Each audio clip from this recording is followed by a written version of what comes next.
hoje eu recebo aqui Michele Murchio, especialista em comunicação, oratória e presença, com mais de 3 décadas de experiência na área de comunicação, passando aí pelo jornalismo, rádio, televisão, comunicação corporativa. Michele, ela construiu uma trajetória sólida, ajudando muitas pessoas a encontrarem clareza, potência, autoridade na sua própria voz. Mas o trabalho dela vai além de ensinar técnicas para falar melhor. Michele trabalha a comunicação como uma extensão da identidade. Ela entende que a forma como uma mulher fala revela a história, suas crenças, sua postura emocional e o lugar que ela ocupa no mundo. Hoje, como mentora e treinadora de comunicação, ela ajuda mulheres e profissionais a desenvolverem presença, segurança e influência, não através da performance, mas através da coerência entre quem se é e aquilo que comunica também. Porque não é sobre voz, é sobre posicionamento, é sobre existir com verdade. E é sobre isso que vamos conversar hoje. Como a mulher encontra a própria voz e sustenta sua presença sem apagar e sem se endurecer. Rolou um medinho aqui, gente, um grande medinho. E aí, será que a minha voz é boa ou não? Então, que ela vai analisar a minha voz, eu imagino que sim, né, e depois eu vou perguntar aqui nos bastidores como foi. Mas, Michele, seja muito bem-vinda, muito obrigada por aceitar esse convite, né, entre idas e vindas conseguimos ajustar a nossa agenda. E eu quero já começar com uma pergunta, já vou lançar aqui a primeira pergunta, né. E, gente, vamos explorar bastante o conhecimento dessa mulher, que vocês viram que ela tem muita experiência. Em que momento, Michele, você pensou que a maioria das mulheres não tem dificuldade em falar, mas sim de sustentar a própria voz? Olha, isso eu percebi. Bom, primeiro eu quero te agradecer o convite. Na verdade, eu que estou me sentindo honrada de ter sido convidada para falar aqui no seu podcast e também por fazermos parte da mesma comunidade, né? Congregamos aí dos mesmos valores, então isso nos aproxima ainda mais.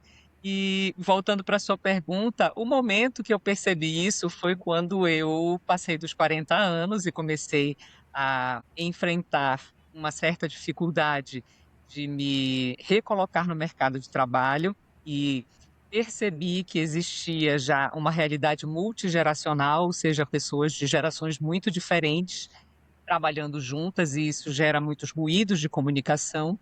E percebi que eu precisava compartilhar o meu conhecimento, a minha experiência e também uma metodologia, que aí a partir dessa percepção foi que eu criei a metodologia para treinar mulheres que são extremamente capacitadas. A maioria das mulheres que são minhas alunas, elas são mulheres que têm muita capacidade, muito conhecimento, muita formação e muitos cursos, né?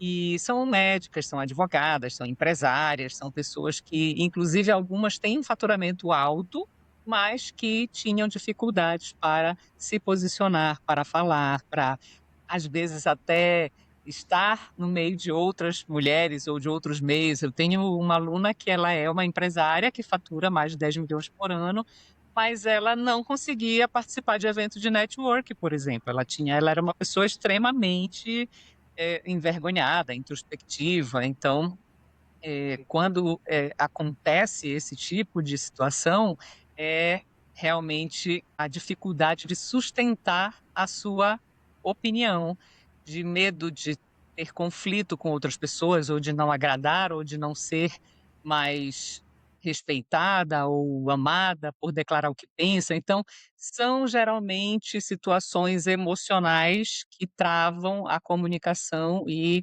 as relações. É geralmente isso que eu percebo.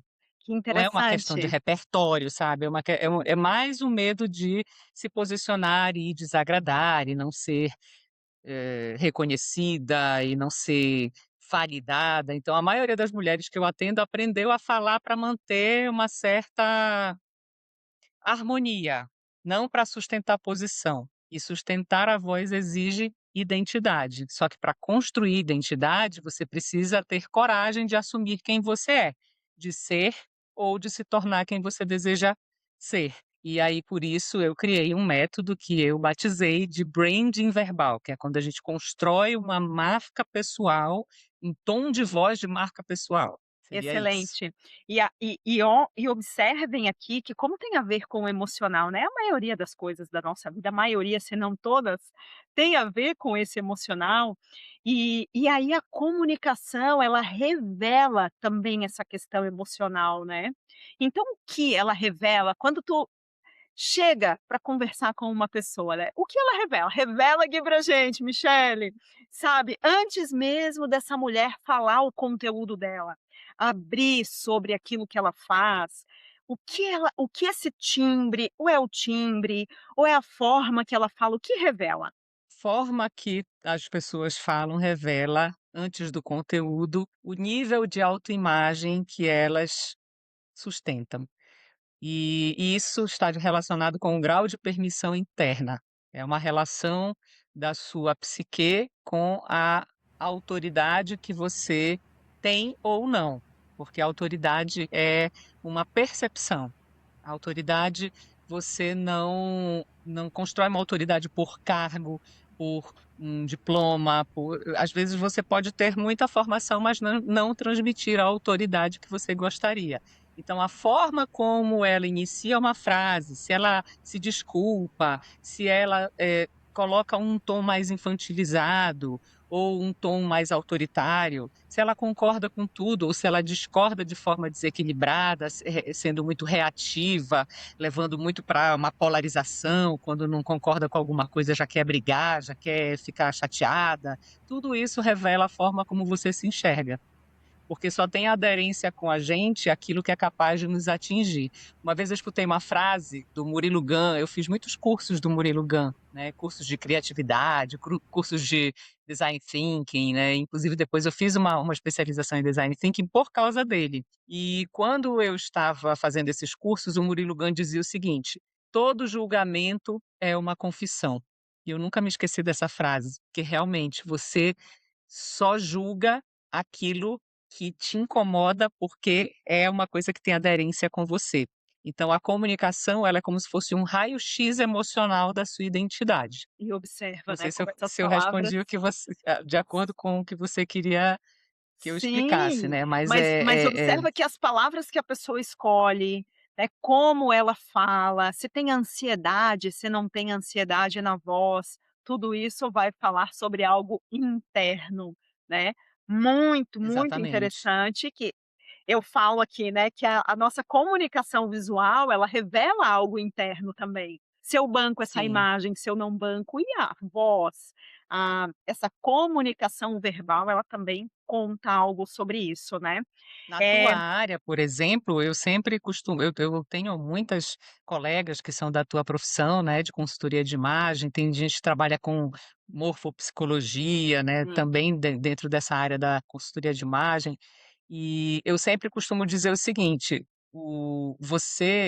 quando você constrói um branding, ou seja, um um uma identidade visual para sua cliente, não é a marca ou o adereço ou a roupa que vai criar valor na pessoa, não, é a postura dela, é como ela se comunica e se expressa que vai agregar valor ao que ela usa. Eu posso usar um produto mais barato, um produto chinês, eu posso usar uma roupa X, uma roupa Y que não tenha marca nenhuma, uma bolsa que não tenha nenhuma importância, mas é a minha postura, é a forma como eu me expresso, como eu me comunico, que vai agregar valor naquilo. A pessoa vai me olhar e vai dizer: "Essa bolsa deve ser cara, porque essa mulher tem postura, ela tem sim, elegância", né. Então, não adianta só construir um guarda-roupa sim, e não ter um recheio para sustentar esse sim. guarda-roupa. Normalmente eu falo aqui, né, assim: "Gente, a roupa é só um detalhe".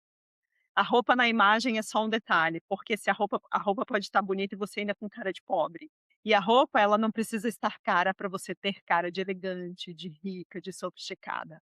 Então a roupa sempre é só um detalhe. E outra coisa também, Michele, Mas que é eu falo importante. e é exatamente isso que eu ia falar agora, porque, nós paramos para ouvir alguém por conta da imagem, Sim, mas aquilo que ela fala e como ela sustenta aquilo que ela fala, vai fazer a gente ficar, comprar ou não. Então, exatamente. uma coisa complementa a outra. Então esse comportamento mesmo, né, que é tão importante aqui. Mas, sobre aqui essa primeira impressão dessa mulher que está ouvindo a gente, quando essa mulher ela começa a falar, né, o que você percebe primeiro ali? A insegurança, o excesso de justificativa, o medo de desagradar, o que que é mais comum e qual é o ponto que revela isso sobre essa mulher? Eu nunca olho as pessoas buscando julgar ou criticar ou buscando um defeito. Eu sempre vou muito aberta para ouvir a pessoa e acolher e entender, porque às vezes a gente conhece pessoas, isso já aconteceu e tem acontecido recentemente, inclusive comigo, de conhecer pessoas que você percebe que elas não são muito boas de se comunicar, elas são mais tímidas, elas são mais recatadas, mas quanto mais você provoca essa interação, vai criando um rapport com aquela pessoa, você vai vendo que ela tem muito conteúdo, que flui, que a conversa flui, que é agradável.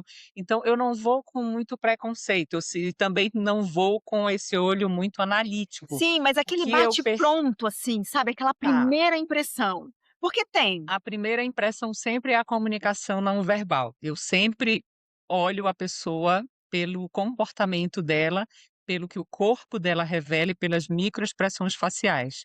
Imagina que você está indo assistir a uma palestra e o palestrante chega, um Elton Euler. Você vai ficar olhando ele, você vai ficar com os olhos fixos nele para ver o comportamento. E aí você já vai ficar fazendo os seus pré-julgamentos. Olha, a roupa dele tá legal, não gostei da jaqueta. Hoje ele veio com óculos assim, olha, cortou o cabelo. Ele parece que tá nervoso. Então, hoje parece que ele tá mais leve, ele tá descalço. Então, a gente já faz essa leitura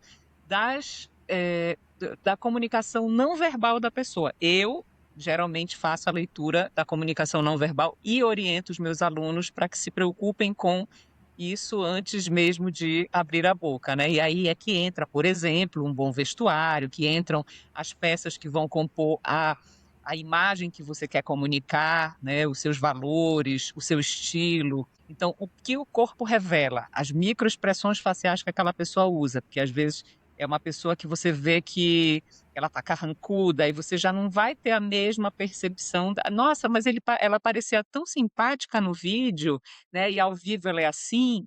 Então eu uso uma técnica presencial e em vídeo para fazer essa análise, presencial quando eu estou como espectadora ou quando vou dar um treinamento presencial, e em vídeo quando assisto as pessoas. E aí eu levo em conta isso, o comportamento, a postura, o modo de tratar as pessoas, o modo de olhar, o contato visual, o a gesticulação, né, eu sempre vou pela comunicação não verbal. Na Sim. fala, se a pessoa, digamos, não teve esse tempo da pessoa passar na minha frente, né, ou cheguei, ela já está falando, cheguei, ela já está discursando, cheguei num ambiente de networking e conheci a Fê, e a Fê já estava conversando com todo mundo, não tive tempo de fazer essa leitura antes, eu vou sempre notar eu vou notar características, velocidade, volume, entonação, né, se a pessoa fala alto, fala baixo, se ela fala rápido, se ela fala devagar, se ela tem uma fala mais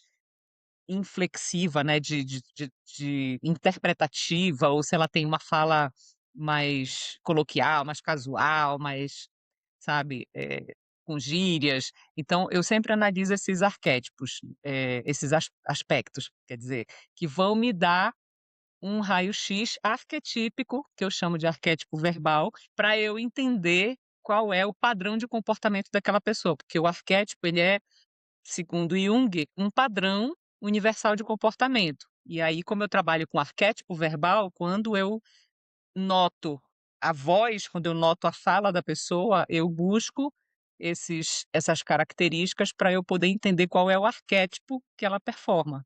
Porque a Interessante. linguagem ela é secundária, ela varia Sim, muito. A língua, sim, ela é um fenômeno social, ela é um fenômeno vivo. sim. Então, ela varia muito. Você é de uma região, eu sou de outra. Então, como é que varia a fala? Ela varia com sotaques, ela varia com léxico, que são os significados, as palavras que na minha região eu vou falar uma coisa que vai significar outra na sua região, o vocabulário que ela usa, se ela fala com gírias, se ela fala de forma mais polida, mais formal, e isso varia muito. Varia com a classe social, por exemplo, varia com a geração, se é uma pessoa mais velha, mais jovem, um Gen Z, né, uma Mas geração isso dá Z. para corrigir algum ponto, claro, a depender do público que ela trabalha, a depender do ambiente que ela está, isso tem como ajustar nessa comunicação? Essas gírias, essa fala, isso tu ajusta, tu faz esses Eu vou só fazer uma contribuição aqui em relação com o que você primeiro falou, tem como corrigir? Então, como eu estava falando da variabilidade da da fala, então eu não vejo isso com um olhar exclusivo, olhar de exclusão, porque isso seria preconceito linguístico. E como a minha área de formação é letras, eu também sou formada em letras e aprendi que nenhuma variedade linguística é superior ou inferior à outra, então eu não olho com esse olhar de correção. O que pode acontecer é se a pessoa me procura e diz: "Eu acho que eu falo muita gíria, eu acho que a hum, minha linguagem é muito simples, eu queria torná-la uma linguagem com mais credibilidade, queria transmitir mais autoridade", aí a gente pode sim fazer ajustes, a gente vai trabalhar essa comunicação de acordo com o objetivo dessa pessoa. ah, Mas eu entendi. não, como eu te falei, eu sempre Tu não gera busco olhar. demanda, tu não gera demanda para a pessoa chega Não, com a demanda para ti. a pessoa que tem que chegar com a demanda. Se eu notar, eu atendendo essa pessoa individualmente, numa mentoria personalizada, se eu perceber junto com ela que tem pontos que estão dificultando o posicionamento dela, ou que estão diminuindo a percepção de valor dela, ou que estão dificultando até a fonética, né, a fala dela, eu vou, com certeza, sugerir que ela resolva essas questões. E aí a gente ou vai trabalhar com técnicas minhas, ou, em alguns casos, eu posso sugerir uma fonoaudióloga, ou eu posso sugerir, eh um exame específico, como já aconteceu, da pessoa ter questões que eu não serei capaz de resolver, mas que Hum, aquilo está atrapalhando na fala dela, sim. entende? Deixa eu trazer um caso aqui de uma cliente minha, porque eu também, né, faço sou mu utilizo muito a morfopsicologia, tenho várias formações aí na área de visagismo e leitura facial e corporal, comportamental. Então, claro, o comportamento ele é a base de tudo, né, inclusive emocional, né. E aí, essa minha cliente, ela quando ela começava a explicar nas aulas dela, quando ela começava a explicar nos vídeos dela, ela ia ficando ansiosa, ela ia aumentando o ritmo da fala, e a fala, o timbre de voz ia ficando fino. Ela começava num ritmo, num timbre, e aí a voz ia ficando fina, fina, fina, até ela estava falando bem fininho no final. Era muito interessante, daí eu trouxe isso para ela, né, até porque ela pediu mais autoridade, mas uma autoridade e aqui a autoridade, imagética não é o terninho, não é a alfaiataria, e de fato, quando eu percebo algo nessa questão da voz, eu acabo orientando, assim: "Ó, procura um fonoaudiólogo e fala sobre isso, para ver se tem fundamento, se não tem fundamento. O que que isso quer dizer? Tem fundamento ou não, Michele? Aqui no teu" Olha, técnica. isso como você bem falou, às vezes pode ser uma questão para um fonoaudiólogo resolver. Por quê? Quando você falou voz fininha, é a voz aguda, né, é aquela voz: "Eu começo assim, daqui a pouco eu tô falando assim, já tô falando bem mais fino", né, mas o fino na verdade é o agudo. Eu Isso. tô acendendo a minha voz. O que que acontece com as pessoas que têm a tendência a uma voz mais ascendente? Elas têm uma tensão muscular excessiva na região do pescoço, na região da laringe. Então as pregas vocais elas vão se esticando. Isso se deve a várias questões, a questão da a própria o próprio nervosismo, a própria dificuldade de respirar corretamente durante a elocução, que quando você respira, você inspira para ganhar o ar, e quando eu falo, eu estou expirando, ou seja, se eu puxei e eu vou falar, esse ar que eu conseguir reter é o ar que eu vou usar até terminar minha fala. E tem gente que não consegue respirar corretamente. Aí o que é que acontece? A minha voz vai ficando cansada e vai ficando fina, sabe? Então a vibração vai ficando mais rápida, o som vai saindo mais agudo e as pregas vocais vão se esticando cada vez mais. Isso é totalmente uma questão de ansiedade. É, pode ser resolvido com uma respiração, uma condução correta de respiração. Tem inúmeras técnicas respiratórias, não é só aquela respiração quadrada, 4, 6, 8, tem muitas, muitas mesmo. Eu mesmo conheço mais de 100 tipos, né? Então depende muito para o que você quer usar. Por exemplo, a respiração que você vai usar no palco é diferente da respiração que você vai usar para dar uma aula em vídeo, porque no palco você está em pé, aqui eu estou sentada, né, é diferente da respiração que eu vou usar para fazer um exercício, para correr. Então existem inúmeros, se eu quiser mais força, se eu quiser ganhar mais tônus, mais força, eu vou usar uma técnica respiratória, se eu quiser relaxar, já é uma outra técnica completamente oposta. Então, isso tem muito a ver com respiração errada, né? A resposta emocional que ela tem a uma situação de insegurança, e aí o corpo entra num estado de alerta, aí, como eu falei, a laringe se eleva, a cervical trava, a respiração fica curta e a voz sobe. Isso é como se fosse assim uma reação em cadeia, né? Sim, sim, Então, é preciso trabalhar ou num curso de oratória ou com uma fonoaudióloga, que entenda de comunicação, de oratória. Tem fonoaudiólogas, não é que elas não entendam, todas entendem de comunicação, mas tem pessoas que se especializam mais em determinadas, áreas, né, sim, na audiologia. Então tem gente que se especializa mais em fisioterapia sim. respiratória, outras em problemas mesmo de fala, enfim, então o ideal seria tratar ou ser acompanhada por um profissional da oratória. Sim. Ô Michele, tem como perceber aqui para as mulheres se auto-perceberem, aí nos vídeos, né, que nós temos muitas mulheres que gravam vídeos, áudios, tem como perceber quando a mulher ela não acredita totalmente naquilo que ela está falando?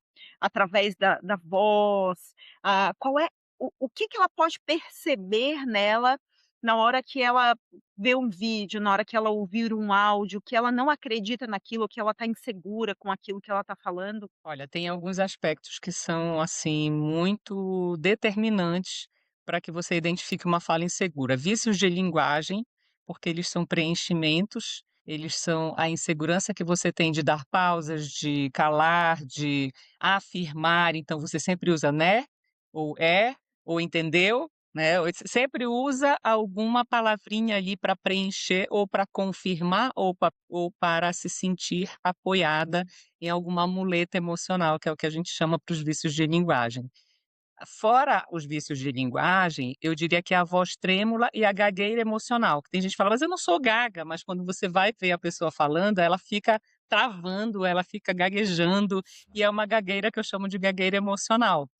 Então, percebe que a pessoa está com a voz trêmula, ou com uma certa gagueira, ou com sintomas de ansiedade que são muito específicos de quem tem essas dificuldades de se expor, como, por exemplo, tosse. Sabe aquela tosse que a pessoa vai começar a falar, de repente dá uma tosse? Sim, Isso acontece muito. A gente, vê até em palco com sim, grandes players, né, com pessoas que vivem nos palcos, de repente dá um engasgo, dá uma tosse, dá um "ran-ran", o bichinho do ran-ran, que é sim, a o pigarro, né, que é um pigarro emocional. E por que que isso acontece? Isso acontece porque quando nós ficamos mais tensos, né, mais tensas ou mais tensos, o que que acontece? O nosso cérebro límbico, ele produz uma hipersalivação. E aí, com essa hipersalivação, a tendência a você tossir, se engasgar, ter pigarro, ou até mesmo engolir, travar na hora de falar as palavras, sabe, parece que a palavra fica meio num trava-línguas, não sai Sim. direito? Isso acontece por causa da hipersalivação. Tem gente que tem suor nas mãos, tem gente que tem vários sintomas, que fica todo empolado, que fica vermelho, né, que fica, com vertigem, e tem a hipersalivação, que pode vir a causar esse tipo de situação. Tudo isso é tratável, hein, mulheres? Tudo Tudo isso é isso é tratável. tratável, dá para se sentir mais confiante, e se você se sente mais confiante, automaticamente a sua voz também vai parecer mais confiante. Michele, se a sua comunicação hoje tivesse um verbo, e aqui por que eu falo de verbo, né? Eu digo que a nossa imagem, ela é um verbo. Porque as pessoas elas olham pra gente, elas pensam, elas sentem e elas fazem algo. Ou elas se distanciam, ou elas chegam para conversar, ou elas compram, ou elas se inspiram, começam a seguir, e tudo isso fala de um verbo. E a comunicação eu vejo também, que tem comunicações que trazem, né, esses verbos. Eu tenho uma terapeuta que inclusive ela vai vir aqui para o podcast também, e quando ela começa a falar, vai dando aquela sensação, assim, de relaxamento, porque ela vai falando assim e ela fala assim sempre. Então para ela eu já falei: "O teu verbo da comunicação é relaxamento". Porque eu começo a conversar contigo, vai me dando uma tranquilidade. E hoje, por isso que eu falo que a nossa comunicação sempre está associada a um verbo. Se hoje a tua comunicação tivesse um verbo, qual seria esse verbo? Um verbo seria autorizar, que aí a gente remeteria para substantivo de autoridade, né. Hoje eu prezo a minha comunicação não com um olhar estético de dicção perfeita, voz bonita, mas sobre a percepção da afirmação, da autorização para falar. Eu não dependo da autorização de ninguém para eu falar. Quanto maior for a sua autoconfiança, maior vai ser a segurança na sua fala e maior, consequentemente, vai ser a credibilidade que você transmite. Então eu não falo hoje mais para provar que eu sou inteligente, para provar que eu sei tal coisa. Eu falo para me posicionar. Não falo para agradar, não falo para que concordem comigo. Pode ser que eu não agrade a todos e provavelmente eu não vou agradar, né, mas eu vejo pessoas implorando nas redes sociais para falar, para dar opinião sobre tudo, ficam marcando o arroba das pessoas porque querem pegar carona no sucesso sem ter intimidade ou sem que isso favoreça muito mais a pessoa do que a si.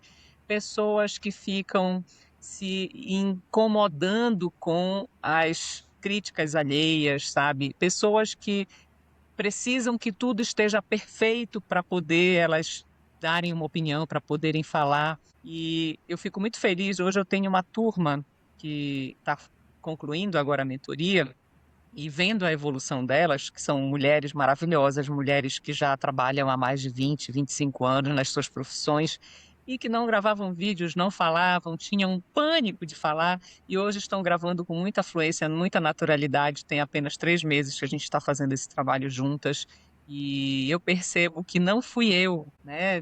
Não é a Michele que vai mudar a vida delas, é quando elas começam a se autorizar.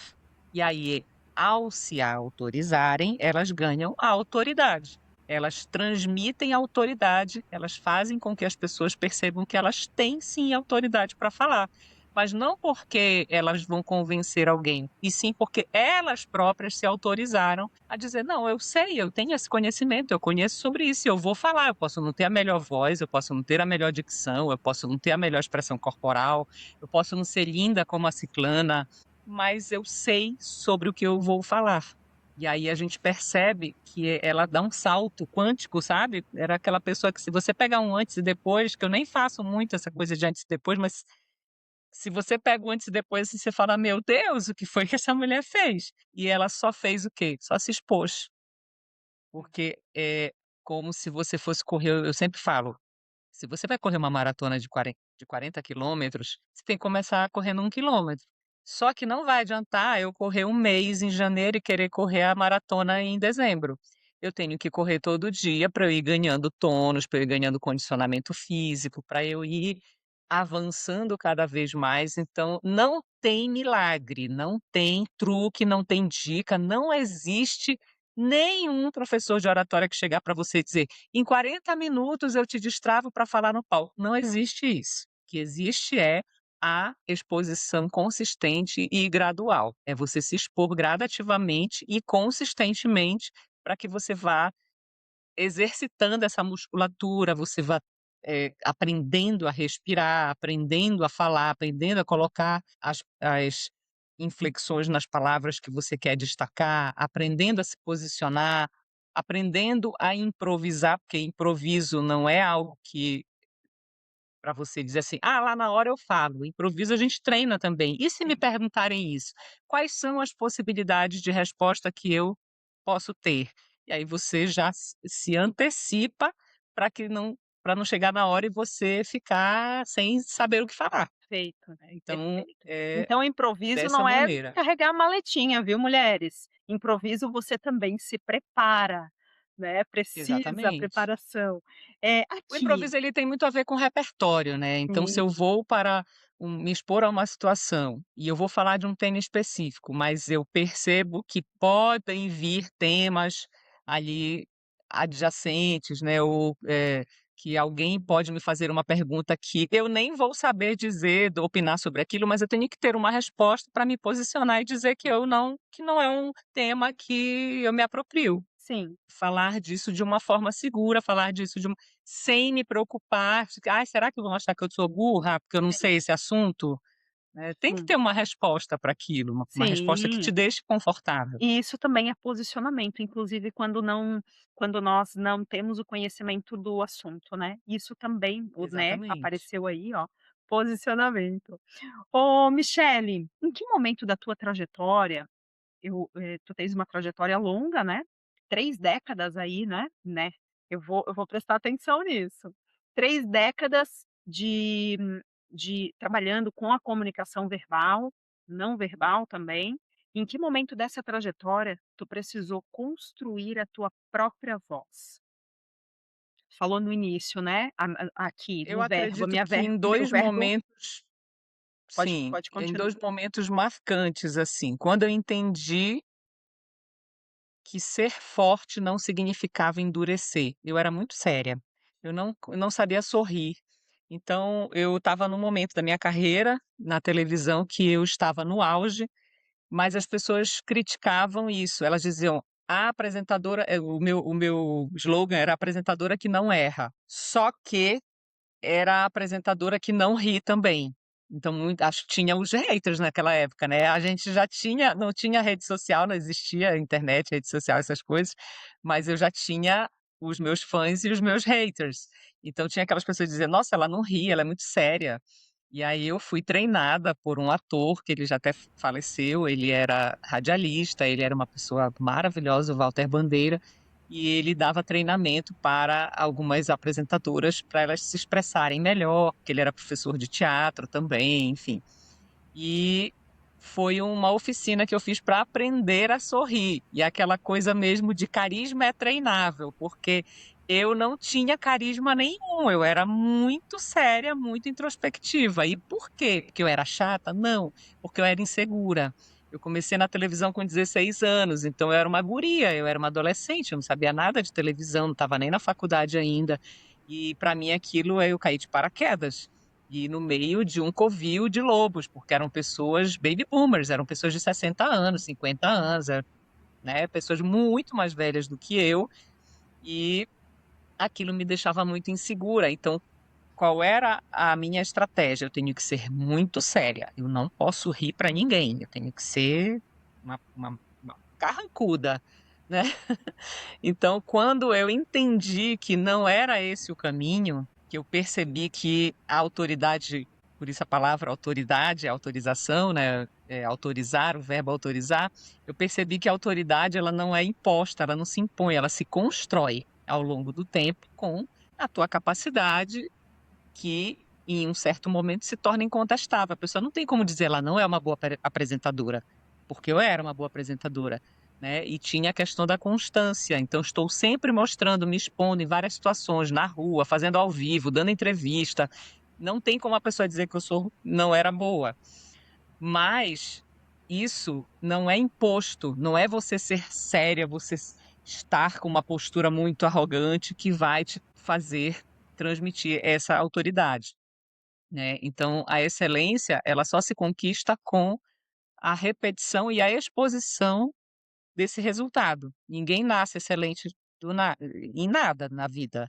E a repetição ela ganha do talento, ou seja, eu poderia ter uma apresentadora, digamos, com a mesma idade que eu, mas que se ela treinasse muito mais do que eu, que ela se dedicasse muito mais do que eu, ainda que ela tivesse uma voz que fosse, por exemplo, uma voz mais infantilizada, ela poderia fazer mais sucesso do que eu, porque ela treinou mais, ela repetiu mais, ela se dedicou mais.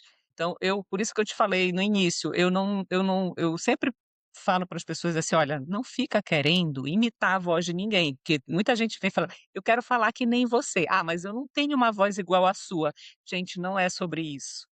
Não é sobre isso, porque tem pessoas com vozes lindíssimas e que são extremamente irritantes e antipáticas, e as pessoas não gostam de ouvi-las. E tem pessoas com vozinha de menininha, e que são pessoas que as pessoas dizem: "Ah, eu adoro a fulana, ela fala tão doce, ela é uma querida", né, e então é sobre carisma. E Sim. aí eu acho que a minha chave virou aí, que eu falei: "Gente, eu não preciso ser essa pessoa rígida, séria, perfeccionista, porque eu não sou mais a adolescente que não sabia de nada, né. Essa foi o primeiro episódio, né, digamos assim, a primeira fase. A segunda fase foi quando eu cheguei na fase madura, né, depois dos 40, já próximo ali dos 50, né, que eu já vou para os 52, então eu percebi que eu não precisava me encolher. Eu tive que fazer uma escolha, ou eu me encolhia ou eu me reconstruía com mais consciência. Então eu pensei: "O que é que hoje eu vou fazer com a voz que eu construí, com o branding verbal que eu construí?". Porque senão a gente cai numa armadilha do: "Acabou para mim, passou meu tempo, não sou mais a apresentadora da TV", entende? Então eu pensei: "Não, gente, eu construí tudo isso e o que é que eu vou fazer com isso agora? Para onde eu vou levar a minha voz?".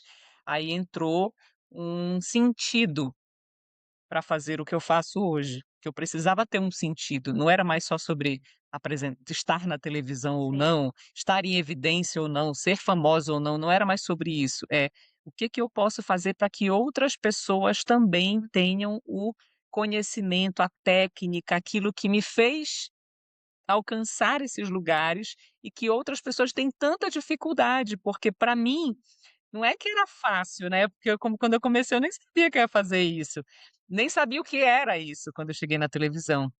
Mas eu tenho muita experiência nisso, então quando eu vejo muitas pessoas, e se você perguntar para 10 mulheres, pelo menos 8 vão dizer que tem muita dificuldade de falar em público. E quando eu vejo pessoas com essa dificuldade, isso me traz um sentido. "Ah, sim, eu posso continuar usando a minha voz para ajudar outras mulheres, outras pessoas a se destacarem mais, a terem mais um posicionamento melhor, a transmitirem mais autoridade, mais credibilidade, a serem mais carismáticas, a conseguirem entrar nos ambientes e chamarem atenção e as pessoas quererem conversar e saírem da conversa: "Nossa, adorei conversar com você", porque é isso que é legal, Sim. né.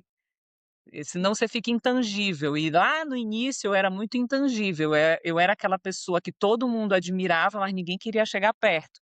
Não é não é que eu não quisesse chegar perto porque não gostava de mim, é porque pensava assim: "Nossa, ela é tão inatingível, Sim. né, Sim. ela é tão ali no pedestal dela que a gente não vai nem chegar perto", sabe. Sim. E aí eu quando entendi isso, virou uma chave. Lá no início. E agora a chave que virou foi a chave do sentido, do propósito mesmo. Interessantíssimo. E isso vem com a fase, vem com a maturidade, e a maturidade não é com a idade, não necessariamente, né, a maturidade vem com essa maturidade emocional mesmo, onde eu vou me conhecendo, onde eu Uhum. vou entendendo o meu lugar no mundo. E o que tu dirias, então, para as mulheres que elas sentem que a opinião delas fica sempre em segundo plano? Eu recebo aqui muitas mulheres que elas falam isso, né: "Nossa, mas o meu marido não me ouve em casa, eu não posso dar minha opinião. No trabalho eu nunca sou ouvida, na família, com os filhos". O que tu dirias para elas, referente a essa comunicação mesmo? Quando a mulher acha que a opinião dela fica sempre em segundo plano, normalmente ela já entra na conversa se colocando em segundo plano. Ela já se coloca nesse lugar. A autoridade, ela começa antes da fala, então ela começa na decisão interna de que o que você tem para falar tem valor. Quem não se autoriza internamente vai ficar sempre pedindo autorização externamente. Então o corpo fala, a voz confirma. Você tem que entrar na conversa, nos ambientes, nas relações, muito segura e se afirmando para si, se autorizando internamente sobre o que você quer e o que você não quer. Aprender a dizer não, aprender a dizer sim. Não só dizer sim e nem sempre só dizer não, né. Então eu acho que tem muito mais a ver com a pessoa. É muito quando as coisas acontecem e a gente compartilha dessa mesma premissa, nunca é sobre o outro, é sempre sobre a gente. Uhum. Então, quando a gente está numa num nível de maturidade emocional muito baixo, a gente tende a achar que: "Ah, porque ninguém me dá palavra. Ah, porque ninguém leva em conta o que eu falo. Tudo que eu falo te irrita". Não é sobre o outro, é sobre você. Então, essa coisa de ficar terceirizando, responsabilizando outras pessoas, culpabilizando outras pessoas, se justificando porque eu não falei porque não me deixaram falar, é sempre uma questão de maturidade emocional. Exato, E exato. aí, eu estava dando aula essa semana para uma aluna que ela fala assim, ela é uma gestora, ela é uma CEO, e aí ela tem alguns problemas relacionais ali com as gerentes, né, as pessoas que ela lidera, e ela fala assim: "E aí ela me escreveu tal coisa e eu respondi tal coisa". Eu falei: "Por que você respondeu?". Ela falou: "Não, porque eu me irritei". Eu falei: "Pois é, mas quando ela respondeu, ela disse assim: "Isso não é da tua área, isso não tipo, isso não é da sua conta, não é da sua área, isso eu resolvo com o meu supervisor e tal". Eu falei: "Mas você não precisava responder". "Ah, mas ela estava criticando o meu jeito de liderar". Eu falei: "Deixa ela falar sozinha, é a opinião dela, você não tem que entrar nesse embate. Por que que isso te feriu? Por que que isso te incomodou? Você é a CEO da empresa, você não tem que se incomodar com isso, deixa ela falando sozinha". Né, não precisa tem coisas que é melhor a gente não falar, tem coisas que o silêncio é a melhor resposta. É a melhor resposta. Agora ela precisa olhar para isso, né, se afetou. Exatamente.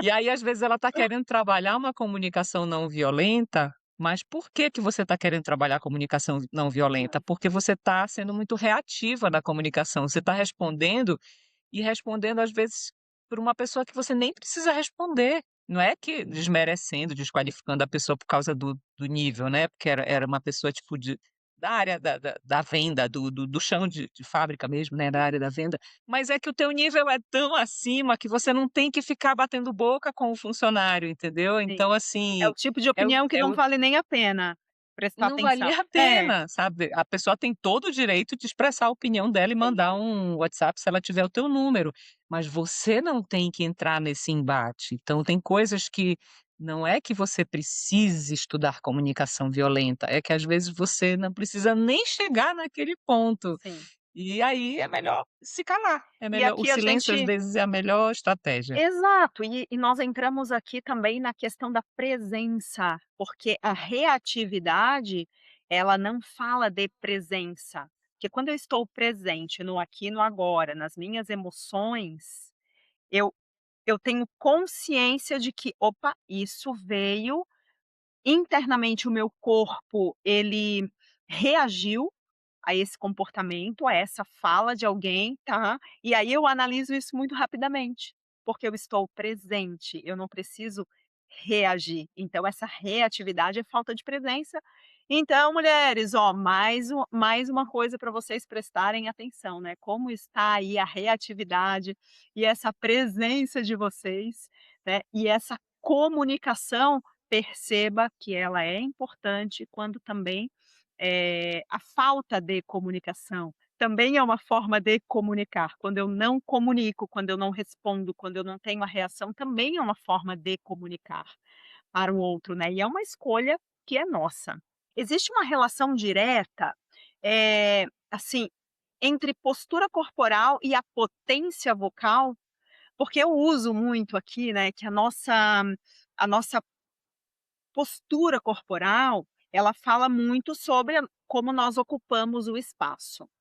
E em relação à voz, em relação a essa comunicação vocal, né, quando eu estou aqui, eu falo, quem sabe, um pouquinho mais para baixo. Quando eu estou assim, quando eu estou com o rosto erguido, tem alguma, junção, tem alguma relação essa questão? Sim, tem total relação, tanto pela congruência, né, pela coerência, se vo imagina que eu estou falando que eu estou muito entusiasmada e de repente eu estou assim: "Ah, eu estou muito entusiasmada", tem toda uma comunicação aí, não é só o que você está falando, é a comunicação corporal, é a postura que você está, então esse eixo vertical, quando você se alinha nesse eixo vertical, a sua respiração, ela desce para onde ela tem que trabalhar, que é no teu diafragma, e cria um apoio vocal. E esse apoio vocal vai te dar mais potência na voz, vai te dar mais firmeza.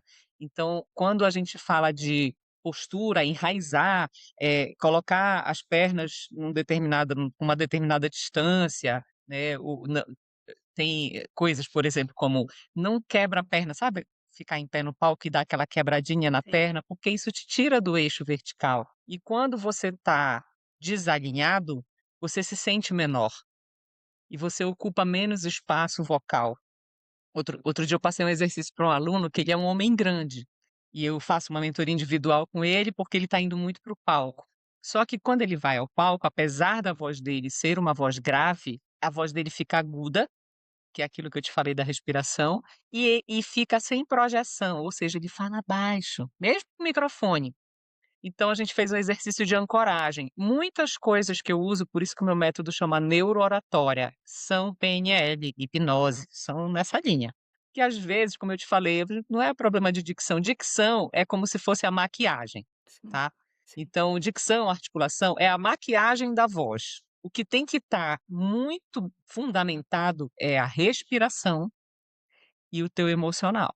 Porque se a tua respiração está boa e o teu emocional está bom, todo o resto é só maquiagem, sim, sim. né. E aí a gente fez uma ancoragem, eu sugeri para ele que ele projetasse uma altura para a voz dele. Quanto você mede? 1,86 m, então defina uma altura para sua voz maior do que 1,86 m, porque você vai falar numa sala para 1000 pessoas, e mesmo que você tenha um microfone, você precisa ter projeção vocal. As pessoas precisam acreditar no que você está falando. E aí ele projetou a voz dele para 2,05 m. E ele conseguiu fazer a apresentação sem suar nas mãos, que era o problema dele, ele suava muito, ficava com aquela hipersalivação, aí dava sempre naquela tossidinha durante a fala, ou ele esquecia o que ele tinha planejado para falar. Ele acabava improvisando na hora e: "Ah, eu ia falar tal coisa, acabei falando outra palavra". Isso tudo é desequilíbrio emocional. Quando ele fez o exercício de ancoragem, projetando a voz dele para uma medida, né, corporal maior do que a que ele tinha, ele conseguiu fazer a Olha, que exposição. interessante isso, Michele, É, são muito coisas interessante. simples, às vezes eu crio Sim, vários sim, tipos assim, de ancoragem, sim, dependendo da pessoa, porque eu preciso entender qual é o problema dela, qual é a origem, né, onde nasceu aquele problema, onde nasceu aquela questão, e o que é que mais incomoda ela. E aí eu vou exatamente no ponto onde ela precisa trabalhar, e crio uma ancoragem para ela. A ancoragem é uma técnica, assim, excelente, maravilhosa para excelente. vencer esse tipo de situação, sabe. Sim, sim. Hoje, qual é o sabotador que, eh, o maior sabotador da comunicação feminina hoje das mulheres? Qual é o principal? Comparação. A comparação. Sim, É, não tem outra coisa. Eu poderia sim, falar várias, né, tem sim, várias, mas o maior é a comparação. Às vezes a pessoa diz: "Mas eu não me comparo com ninguém". Ela pode não declarar que ela se compara, mas lá no íntimo dela, ela se compara com a amiga, com a pessoa que sabe menos do que ela e fala melhor do que ela, com a pessoa que nem estudou e ganha mais do que ela, com a mulher que é mais bonita, que tem o nariz perfeito, que tem, uma roupa, um figurino maravilhoso. Sim. É a comparação. Tem outro sabotador pior para uma mulher do que a comparação. Sim, a comparação ela está muito enraizada na falta de segurança. Com Eu não tenho certeza. segurança comigo, eu me comparo. Ao me comparar, Aham, eu fico mais insegura ainda, né. Não trago toda a exatamente. minha voz, não trago toda a minha potência, Aham, ali abaixo de 1,85, né, com a minha voz está aqui exatamente. tímida. É o que acontece com ele, ele vai para os eventos e aí ele vê pessoas que falam com muita naturalidade, Sim, então ele fica inseguro, porque não era um ambiente onde ele costumava performar, é novo para ele. Só que ele é um cara, como eu falei, ele é um homem grande, eu falo: "Não, mas tu é grande, então olha o cara que está apresentando, o cara que está apresentando tem uma voz de menino de 19 anos", inclusive é um cara bem jovem, né, que nesses eventos que ele vai é um grupo. E eu falei: "O cara tá aí, o cara tem uma voz anasalada, uma voz infantilizada, é um cara pequeno e tu é grande, então a tua voz tem que ser maior do que tu". E aí isso funcionou para ele, assim como outras ancoragens funcionam para outras pessoas, né, sim, cada mulheres. pessoa a sua Eu faço outros identificação. exercícios que são bem legais, assim, que tem exercício às vezes que é com uma roupa. Eu tinha uma aluna que ela não conseguia, ela dizia: "E o que que eu pego, aonde eu tô sem bolsa", aí a gente criou um chale, tem até lá no meu Instagram tem um reels que eu criei com isso, que é a ancoragem, que é ela colocando, né, é tipo um chale, uma charpe, né, uma Sim, estola, e aí ela colocando e a gente criou uma frase para quando ela colocasse aquilo, ela se sentir segura. E ela começou a usar isso e começou a dar certo. Então a ancoragem é sensacional, é uma técnica, interessantíssimo. assim, maravilhosa, porque ela funciona rápido, sabe. É tipo a respiração também, a respiração se você e isso não sou eu que estou falando, nem fui eu que criei, né. Sim, Tem pessoas, referências na internet, inclusive, que trabalham isso, que são pós-doutores, PhD nisso, em respiração, e que comprovam que uma respiração pode te regular em 10 segundos. E se sim. você fizer a respiração por 1 minuto, você consegue resolver até ataque de pânico, crise de ansiedade aguda. Inclusive tem Então uma cursos, uma né, respiração de bem conduzida, bem respiração. feita. Sim. E aqui em casa a gente trabalha muito respiração, inclusive meu pequenininho de 7 anos, a gente trabalha respiração com ele para diminuir a ansiedade. Aí eu digo: "Filho, Aham. respira até sair uma bolinha do umbigo". E daí ele: "Opa, não saiu ainda". Tá saindo a bolinha", ele continua respirando e a bolinha saiu. A minha ancoragem com ele, É a a tua bolinha. ancoragem, eu ia falar, isso é a Isso, ancoragem, né. isso. Você está fazendo E sugestionamento, né. isso. E aí ele traz: "Mãe, saiu a bolinha", porque daí eu percebo que a ansiedade dele passou, ele respirou e ele tá Aham. tranquilo. Daí eu digo que saiu a bolinha do umbigo, porque ele respirou. Michele Murchio, é isso, né? É, Acertei. pouca gente Eh acerta esse Múrquio. Sim, me fala onde as mulheres que estão aqui nos ouvindo, onde elas te encontram, fala tuas redes sociais, como elas conseguem conversar contigo, inclusive para saber mais sobre os teus as possibilidades que tu entrega aqui para conduzir elas nessa comunicação. Conta aí pra gente. É, hoje eu tenho meu site, mas eu estou mais presente no Instagram, é @Michele Murchio, Michele com 2 L's e Y, é meio difícil, né, Michele com 2 L's e Y e o Murchio é Murchio. E lá eu estou ainda fazendo trabalhos de mentoria, mentorias em grupo, mentorias individuais. Tenho feito também eventos presenciais e treinamentos para empresas, treinamentos corporativos para equipes de líderes e gestores. Tenho um treinamento específico para comunicação de líderes e gestores, e aí a gente trabalha em vários níveis, inclusive para a implantação e implementação de estratégias para NR1, para estar de Sim, acordo com a NR1, porque sim, levando em conta que todos os problemas psicossociais que acontecem, assédios, eles têm como causa a má comunicação, é sim, sempre um problema de sim, comunicação, né. sim. Então tratando a comunicação dos colaboradores, dos líderes e gestores, você consegue se precaver de problemas psicossociais nas empresas. E também eventos presenciais, eu faço eventos presenciais também com imersões em que a gente em um dia, às vezes em 2 dias, depende do evento, consegue fazer um workshop mais completo e mais intensivo de oratória para aquelas pessoas que não têm ou não têm tanto tempo para ficar numa mentoria ou não têm, às vezes, tanta eh, constância, né, tanta Sim. dedicação, é aquela pessoa que: "Ai, não dá certo comigo fazer uma mentoria porque eu furo, toda semana eu quero cancelar", né, então existem pessoas que procrastinam muito e aí eu indico sempre para fazer um treinamento presencial que ela não tem como fugir, ela entrou no treinamento, ela tem que ficar até o fim. E é perfeito, né, até porque o online exige muito mais presença do que o Aham, sei. presencial, né, o online tu precisa, né, as pessoas estão em volta, filhos e tal, e tu precisa estar presente, Inteira, né. inteira, então é um pouco É mais verdade. difícil. Michele, muito obrigada pela tua Eu que participação, por todas agradeço. essas soluções que tu trouxe aqui para o podcast Ei Mulher, comunidade Ei Mulher. E para encerrarmos, eu vou explorar um pouquinho mais aqui o teu conhecimento. Hoje nós somos mais de 4 bilhões de mulheres no mundo, ou seja, a metade da população é feminina.